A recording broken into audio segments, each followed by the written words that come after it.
The neurodegenerative disorders. Now, a lot of these things that we're going to talk about in neurology are somewhat rare, but may be common on the exam. Hallmark of the neurodegenerative disorders is that there's a progressive deterioration. As opposed to, we said most of the patients with cerebral palsy, it's an insult that's done here, and other things are manifestations. Here they can progress, and they can lose speech, vision, hearing, and walking skills. Many of these are associated with seizures. They can also have feeding problems. Feeding problems can lead to aspiration, so pneumonias, and they will have regression of developmental milestones. Some of these patients, again, this could be a developmental question. They might describe a patient that reaches a certain stage of development, then plateaus, and then starts to regress. Friedreich's ataxia, the gene defect is the frataxin gene. It is an autosomal recessive disease. So again, try to bring into your mind the pedigrees. And ataxia usually occurs before the age of 10. They will start developing weakness in their hands and feet, and they lose their deep tendon reflexes. Remember that. They also lose position and vibration sense. Another important characteristic, and that's why it's in bold, is explosive dysarthric speech. Patients will be wheelchair bound, and they develop as a complication hypertrophic cardiomyopathy, which can lead to a congestive heart failure and ultimately to death. Wilson's disease is one of these metabolic errors. It's a problem with copper metabolism. And even though it's a neurologic disease, usually the first manifestations are going to be liver. It is autosomal recessive, and you'll start seeing liver symptoms first and then neurologic symptoms. And again, as we play word association, think of copper metabolism and think of Kaiser-Fleischer rings when you look at the eyes. On MRI, you can see that there's atrophy, and therefore you have a dilated ventricle. Here, the arrows are pointing to that area. Those are the Kaiser-Fleischer rings that are seen on eye exam. The diagnosis, a screening test, the best screening test is the serum ceruloplasmin, and it will be decreased. You can also get urine for copper excretion, but the definitive test is going to be a liver biopsy, and you should screen family members. The treatment, really the only treatment is supportive. We do try to treat the copper by giving penicillamine. It's a chelating agent. Metachromatic leukodystrophy, very rare disease, but again, as we play word association, think of aryl sulfatase A.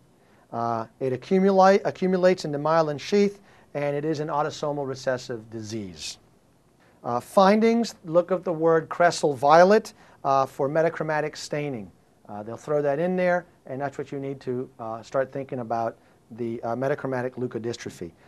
Patients will start having gait disturbance by 1 to 2 years of age. They will also lose their deep tendon reflexes. You can see these are progressive diseases. They'll have nystagmus, and usually within a year of diagnosis, they will not be able to sit. They will have feeding problems. They can aspirate. They will become decorticate and eventually die.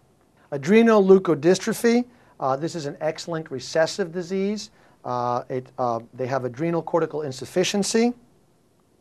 These patients present a little bit older in life, at around 5 to 15 years of age, with decreased school performance.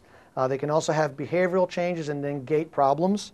Then they'll start developing seizures, ataxia. Again, they'll have swallowing problems similar to the previous entity that we discussed, and they will usually die within 10 years of diagnosis. Tay-Sachs disease. This is one of these sphingolipidoses. It is a defect in hexosaminidase, and they accumulate GM2. They will have, again, normal development until about 6 months of age, maybe a little bit longer. Then they slow down, and then they'll start to lose their milestones. So again, there are developmental issues. That's another way of presenting a developmental question. The patients develop seizures, hypotonia, and blindness. Look for what's known as the cherry red macula on examination of fundoscopic examination. Here, we see the cherry red spot that is characteristic of patients with Tay-Sachs disease on fundoscopic exam. To the far right there is the disc. So that's what you would be looking for papilledema in other patients.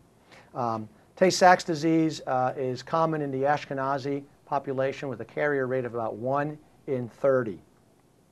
The mucopolysaccharidoses, phenotypically, they're difficult to distinguish. They pretty much look alike. We have Hunter, Hurler, and Sanfilippo, and they pretty much look alike. They have what we call the coarse facial features. They can have spine problems. They have the short, thick, stubby fingers. They have the upturned nose, a big tongue, a short neck. They also have visceromegaly, large liver, spleen, or heart.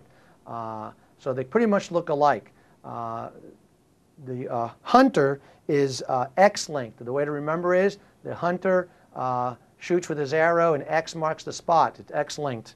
And they will have these skeletal anomalies. It's felt that liver transplantation will slow down progression of disease. Lesch-Nyhan disease, right away word association, think of automutilation. This is an X-linked disease with, which is a purine metabolism disorder.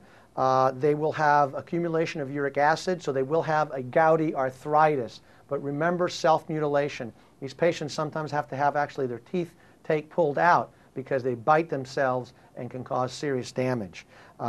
You should analyze the HPRT gene and get your diagnosis. There is no cure for this. It's basically supportive care. Try to you manage the gout with medications to control uric acid production.